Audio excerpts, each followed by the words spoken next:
Well, hello, friends. Welcome to the She Grows podcast. I'm Jen Matthews. Yeah, and I'm Danielle Doss.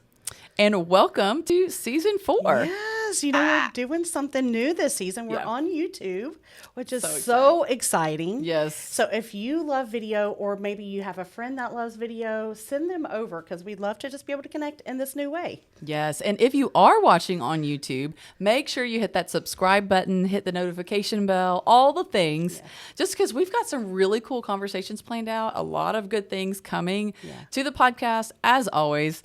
And we just really don't want you to miss any of it. Yeah, around here, we're going to talk about just those, like, diving deep into spiritual growth, my favorite. those real life conversations, real life struggles, and then also, like, how we can dig further into our faith. Yeah. And with that all being said, we have a strong conversation to start out season 4. Yes. We're so excited about it. So let's get into it. Yeah, let's do it.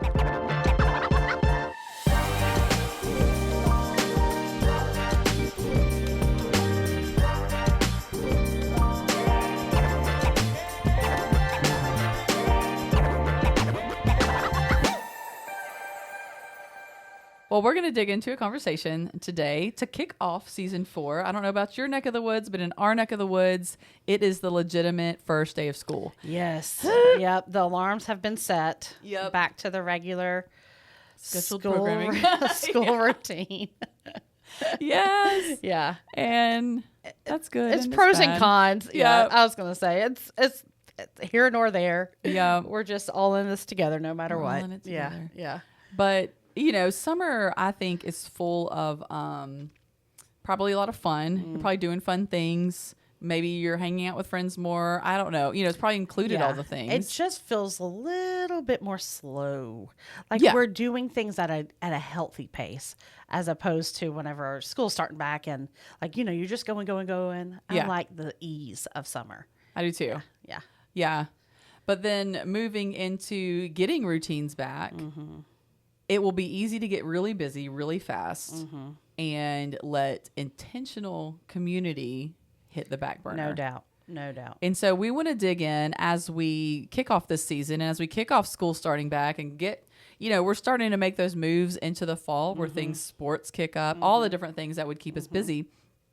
And to say, hey, intentional community is not just something that can be a nice, like, benefit to your life, but it's something that, like, loneliness, the opposite of good community, is actually very detrimental to your life. Absolutely. I was doing some research. I've always associated loneliness to me as, or the impact of community, I should say that a little bit better. It carries so much more weight. Have you ever heard the story of, like, if a Mack truck is coming towards your friend, and, like, what kind of friend would it be if you just didn't try to save them because you know what's on the other side and you're just trying to save their life? I feel that way when it comes to community. That's good. And also in the heartbeat of, what loneliness does. And so, like, why would we not have the conversation? Why would we not talk about it? Because it is something that you do have to fight for. And I would say even of any person that's just going to love to be around someone doesn't always associate that you're not lonely. So it's something it's worth talking through. That's very true. Because there are some crazy stats out there. Yeah. So let's talk about some of those because there's some legitimate, when we think about loneliness, like you said, it's not just about friends and fun but it's become an actual health crisis in the United States, which is insane to say and very weird to think about. But talk to me about some of the stats. I know you pulled a lot of the... Yeah, I like numbers. I'm a numbers too. girl. So. Yeah. But these are not, like, the best numbers. I do think that it helps us to understand the weight of why we're having this conversation. This is coming from the End Loneliness campaign. It says globally 1 in 6 people report feeling lonely. 1 in 6. Yeah. That's a high number. Loneliness increases the risk of heart disease, stroke, and dementia. Adolescents who feel lonely are significantly more likely to develop depression, PTSD, and stress-related disorders. This was a big one. Those with chronic loneliness express mental distress at a rate at 60% versus 15% among a non-lonely individual. Wow. It said that social isolation is as unhealthy as smoking 15 cigarettes a day.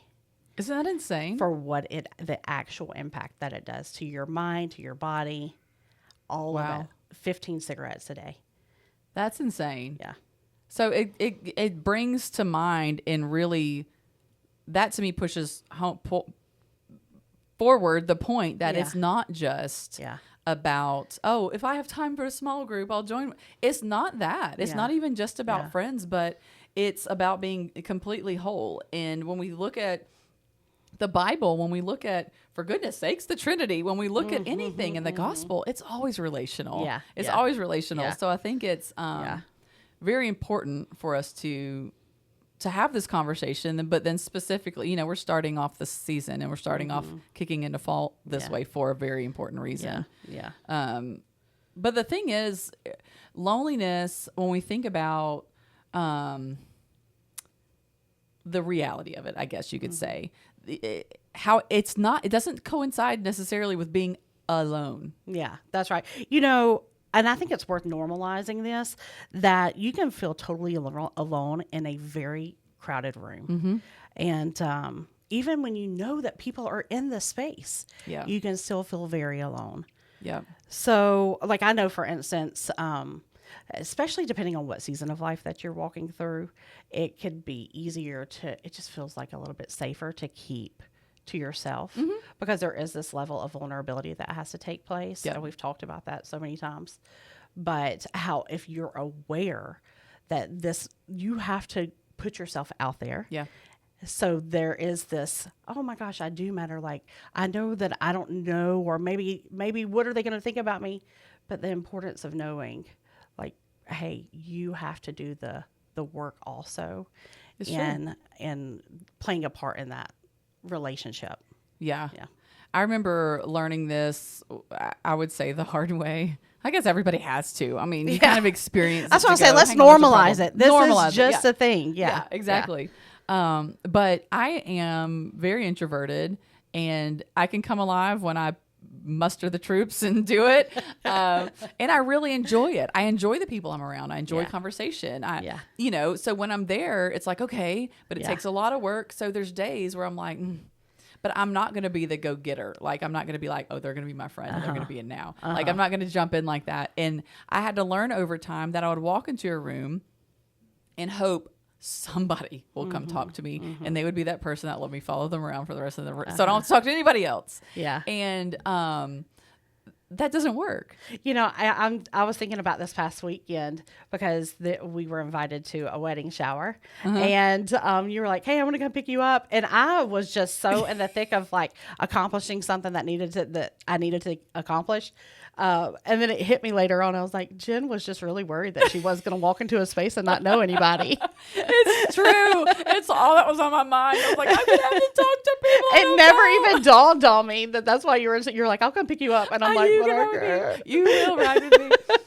But, over time, I learned that, hey, the chances are everyone else in the room feels the same way. Yes. And so if you walk up to someone else, they're relieved that they have somebody to talk to. Yeah. And then you have someone to talk to too. But I will notice that on a bad day, like, or if I'm just, my energy's just zapped or whatever, I can fall back into that same thing. And you think, to this day, okay, I can walk into a room and know everybody in the room and either carry on conversation with them, have a good old time, or I can walk in there with no energy and feeling like tapped out, and can feel like if I wasn't even here, nobody would notice.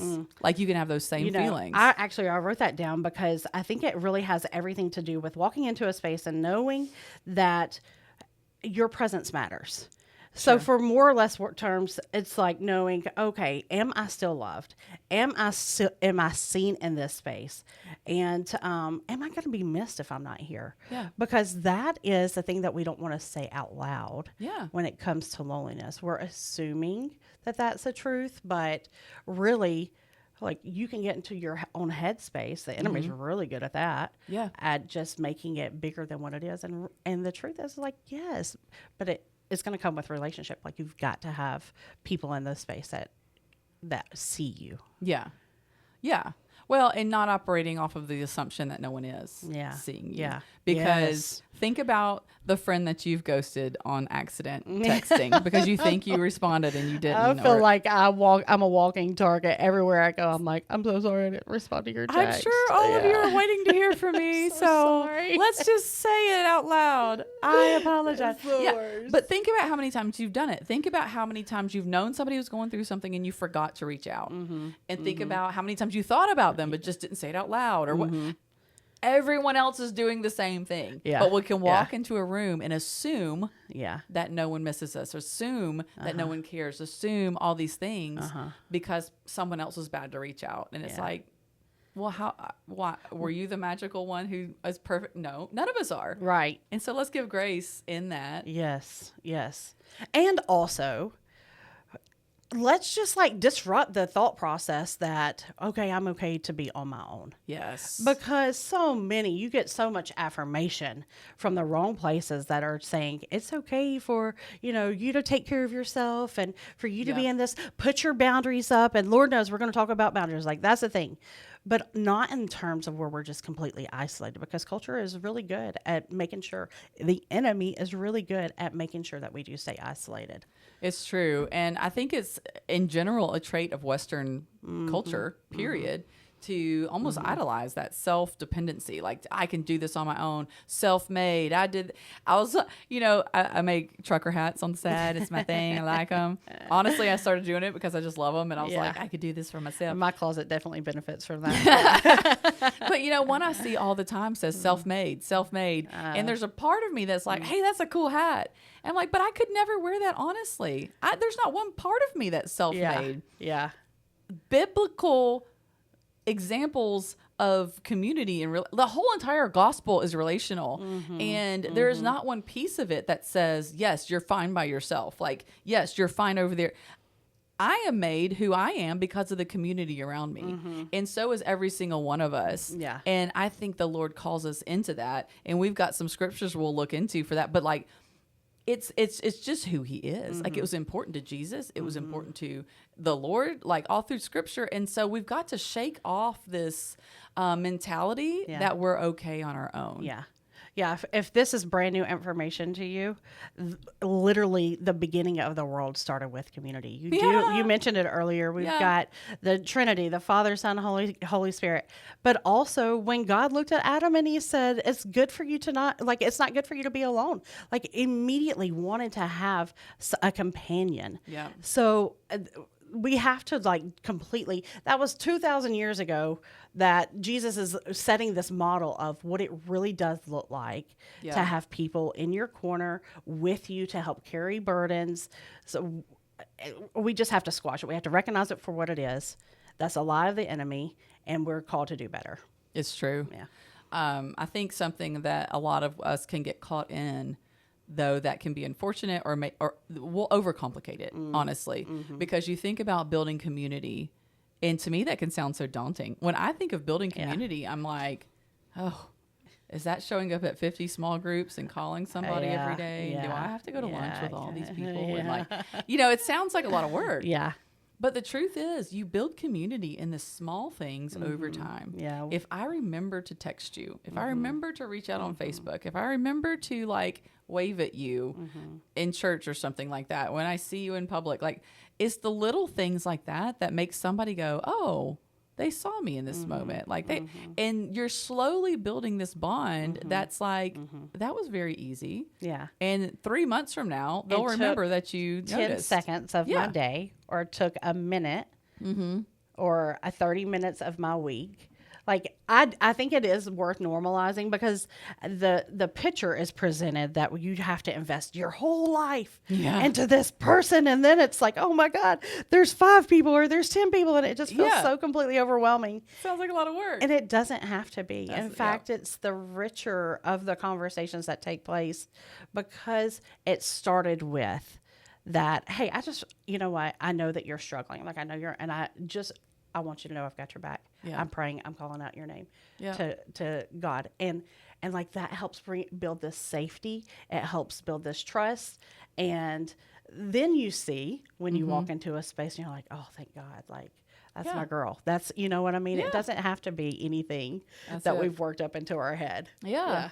That's so it. But I think it's remembering that it does take effort. Yeah. You know, just like we were Yeah. talking about in the beginning about walking into a room, you can't just hope Yeah. somebody comes to you, but why don't you be the one to go to them and Yeah. just know that they're waiting too? Like they're not already so sealed in for their whole entire life that they can't take a new friend, right?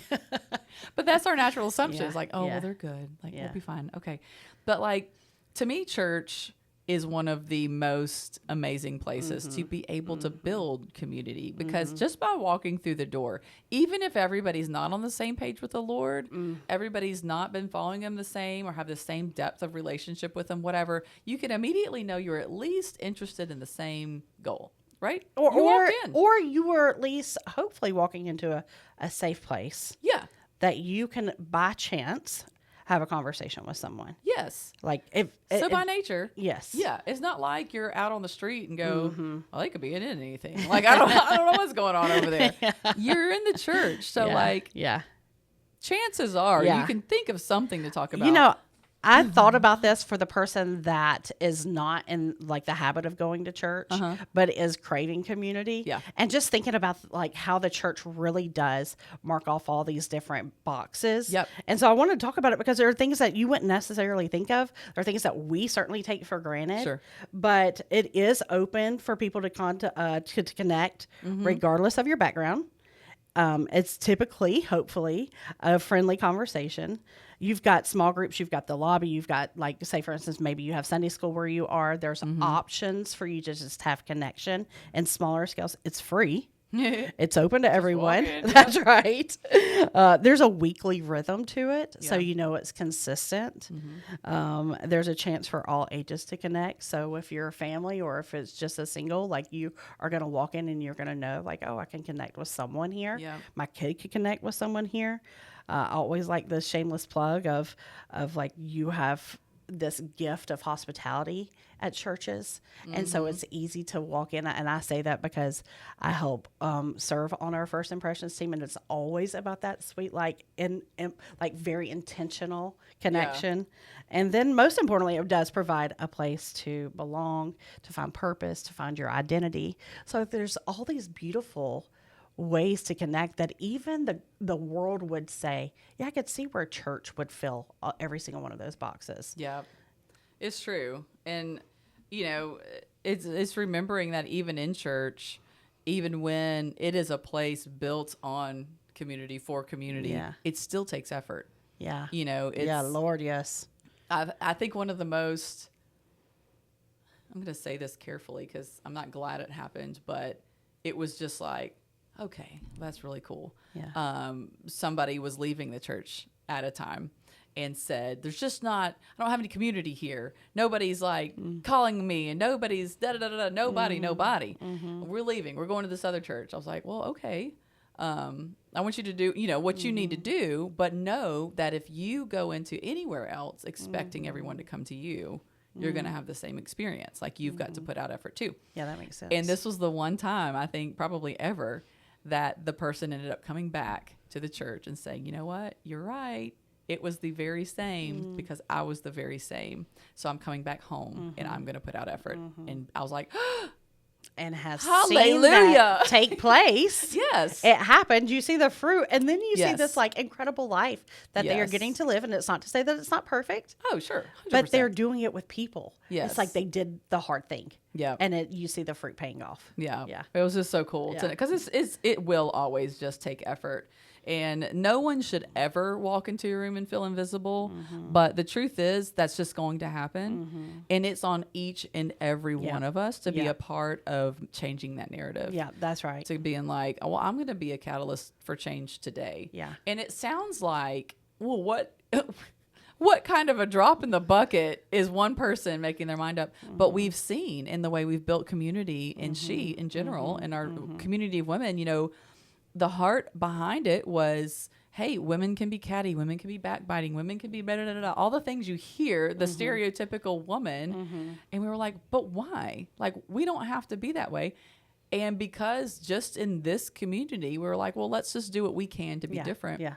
We've built a community that's Yeah. different. Yeah. So I'm willing to say that if each one of us, if you're listening to this, if you're under the sound of our voice, if you decide today, I'm going to do this different, I'm going to go check on so-and-so, I'm going to send a text today, I'm going to do this, it will spread. And it will spread, and we have the ability to change that narrative of the way it happens. And we've seen that. Yes. Let's talk though, because if you're listening, you're like, okay, I'm joining in, I'm linking arms. What can I do? Sign me up. Yeah. It really it does not have to be overcomplicated. Yeah. Where I'm like, open up your home. It's like, please, like, invite people in. I'm like, but girl, I ain't that's mopping. But that I love, like dinner. I love tabletop conversations. I like to sit around the table and like really get to know someone. Yeah. That's a lot of pressure for someone that's not like, no, thank you. Sure. I have 12 dogs and that's just not going to be my scene. Yeah. Like, you know what I mean? Yeah. But it really does look like, hey, I'm going to intentionally look for this person at this event or on Sunday morning or at a small group. And just let them know, hey, I've had you on my heart. I've been like just opening up your eyes to see the people that the Lord has put into your path. Yep. It's true. Yeah. Yeah, because it does. It matters. You have to play your part in the game as well. Yeah. You absolutely have to. And the truth is, it's partly walking into the room, understanding what God has already put on you. Yeah. Hey, you do matter. Hey, you do have a place here. And taking on that value and walking in it. Yeah. Like, so many of us tend to shrink down and just kind of like let those assumptions that I'm not wanted, let those assumptions that everybody's already got their circle of friends, whatever, take over and go, well, therefore they'll invite me when someone dies or moves away. And oh, heavens no. You just got to come in and do the thing. But when we act like we're unsure of ourselves, you're going to miss out on all the opportunities in the world. But if you walk in knowing, hey, wait, I do have value. I do take up space. I do have the opportunity to be friends with anybody in this room. They're not all going to be my people. Yeah. But until I find who is, why stop saying hello? Walk in and just walk in what God's already called you to. Like, it makes all the difference. I just had coffee not long ago with someone, and they were like, I just realized that I was putting out this type of energy that was pushing people away. Yeah. So like, let's be self-aware to say, am I just going to do the thing and smile? Like it really does not have to. But if you recognize, hey, I kind of have this face about me and it wants to push like others to not carry on a conversation, let's just practice fixing that. Let's let people know that we are interested. I tell my daughter all the time, I'm like, fix your face, fix your face. Like, I know you're not mad, I've heard that one before. But fix your face. And then boy, it doesn't fire you up just the same as it does her. Like she hates when I say it, but I'm like, hey, you're telling the world you're angry, and I know you're not, but that's what everybody else is thinking. Well, I'm not allowed to say what I'm thinking, so I shall show them. I'm raising Jim Matthews. That's what's happening. So hopefully you can see there's hope in the future. Yeah, but it does matter because you do have to play your part, and also on the other side of it is just to be aware, so you are inviting people in. Yeah, and I think, we've talked about community in general, the way it is in the world, the way we take it on, but let's look at the biblical side of it, because the truth is, it's very important to Jesus. It's all through the scripture. It's all through the gospel. So it should be just as important to us. Yeah. And I love to be able to base it on scripture as opposed to just even, good grief, the statistics we opened up with, it's just real. It's just real life and it's science and it's facts. Yeah. That should be enough. But it helps my spirit to know that like, I love this scripture in Psalm 68, verse 5-6. It says that father to the fatherless, defender of the widows, this is God whose dwelling is holy. God places the lonely in families. He sets the prisoners free and gives them joy. And he makes the rebellious live in well, that's rude. But no, it's fine. But it's not to the point. He makes the rebellious live in a sun-scorched land. Oh, God, they get punished. Let's go back. He places the lonely. The point, I don't like to cut off a verse early, but the point is, oh my gosh, he places the lonely in families. And when I read this, like, it's easy to me to read through this psalm and go, okay, the lonely in families, like somebody got adopted, somebody got, no. It's our church, you call it a church family. Yeah. Because we operate as a family. Yeah. A small group operates as a family. Like, God has your people out there. And to think that he would associate it as the relationship of a family, like I would do anything for my family. Yeah. And he's got those friendships and relationships for each of us out there. It's our job to pray and say, God, help me to see these people. Help me to understand the effort that I've got to put in and to be able to just reciprocate that back. You know, like, I think it's to your point, is to be aware, because the truth is God has probably already put people into your life that are there to help fill gaps where he is helping the lonely and find families. And if we're not aware of it, we may just dismiss it and not see like the gift for what it is. But when you're walking through this void of your life and you're asking God, please, please help me with fill in the blank. The truth is he probably has already sent people around you, and you have to be aware to who that is. And so you value them. And it changes how you have conversation with people. Yeah. And partly it's, you know, we've said it already, but it's fixing our mind on changing the narrative to a biblical mindset. Right. The biblical community looks like this. Romans 12:10-13. It says, love each other with genuine affection and take delight in honoring each other. Never be lazy, but work hard to serve the Lord enthusiastically. Rejoice in our confident hope. Be patient in trouble. Keep on praying. And when God's people are in need, be ready to help them. Always be eager to practice hospitality. Yeah. And that to me is a picture of obviously caring about the people around you, but being eager to look for opportunities. It doesn't say, make sure you tell everyone your needs. Make sure, that's fine. But it says, look for other people's needs. Yeah. And it's only those times when we're all going to be good at this in a moment and bad at this in a moment, right? Yeah, for sure. And so, I mean, I can see when I'm being bad at it in a moment, but when I am being good at it in a moment and I see someone else's needs and I'm reaching out and I'm doing that, I feel the love and the connection back. Like you can feel a bond forming because you showed up for someone and they can understand and appreciate the value of that. Yeah. Beyond even what effort it took us to do. Yeah, that's so true. You know? Yeah, I think about when Jesus was going to the garden like hours before he's being carried off for the crucifixion, and he could have gone alone. He very well might as well have been alone, and yet he takes his friends to invite into this suffering. And I think about how even if Jesus does that, like who are we to say, well, I don't want it to get messy with them, or I don't want to invite them into my suffering because it's too much, or I may, we're putting off our thoughts and our feelings and assuming that of someone else when it's modeled to us because of Jesus to include and to carry burdens for one another. Yeah. And that is going to look different in different seasons. 100%. And we're also realizing we are all still very much human and we're never going to get it fully right. But it's so much more about the awareness. And then whenever you see it happens, oh my gosh, that's the good stuff. Yeah. That's worth being intentional. Yeah. It's so important just remembering that this is not an option. Yeah. It's a lifeline. Yeah. Take and combine these biblical truths with the legitimate statistics of how our bodies work. Yeah. Yeah. Which God also designed so intricately. Can you take in the scope of that for just a second? That he designed our bodies to break down without people. We are not okay on our own. Yeah. So don't believe you're okay on your own. Yeah.